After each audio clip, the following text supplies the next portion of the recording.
Hi B, it's me, Miss Porpiche. Today, I'm gonna do a full face makeup with using only one brush. Let's go and huwag niyong ililipat.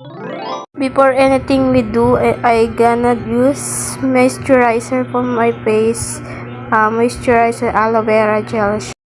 For drying my face, I'll be using mini pan na sobrang cute. Napakalakas na. Let's move on to eyebrow soap, styling soap. Binugulo ko lang yung kilay ko and aayusin ko rin pagkatas kong gulo. Next naman is foundation ng Avon o Avon. Nilagay ko lang siya sa aking hands and inano ko ng brush dahil ayan yung turo ng Master Beauty Group. Dahil halata yung eye bags natin, gagamit tayo ng concealer ng Lamelia. Ilalagay natin sa ating hand and gagamit din tayo ng only one brush. Ayan.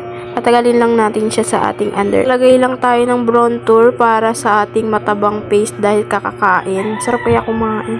And para magka-shadow din siya yung cheekbones and yung forehead. And pati sa nose na rin, syempre kailangan yan para magkaroon ng bridge yung nose. Tinanggal ko na yung concealer. Sa blush naman ay ginamit ko yung Tindado by Rosmar para maging maganda yung ating blush na parang kinikilig pag binigyan ng chocolate this Valentine's. Nilagay ko rin siya sa forehead and sa chin. Sa eyebrow naman, gamit ko yung eyebrow stamp. Yan, powder eyebrow stamp. Nilagay ko lang siya and gamit ko yung one only brush. Let's proceed to eyeshadow. Naglalagay lang ako sa abong eyelids ko ng light blue na eyeshadow and sa lower lash line ko. Tapos, naglagay ako ng darker shade sa gilid lang. And sa pinakaloob is yung glitter. Mag-powder blush lang ako para magtagal yung blush ko sa aking cheeks. Yan, sa nose and sa forehead. Mag-eyeliner stamp muna ako para maganda and maging beautiful eyes yung mata ko. Magka-curl lang ako ng lashes ko para nang lalaban yung pilantik ng aking lashes. Mascara na din para kumapal yung lashes ko.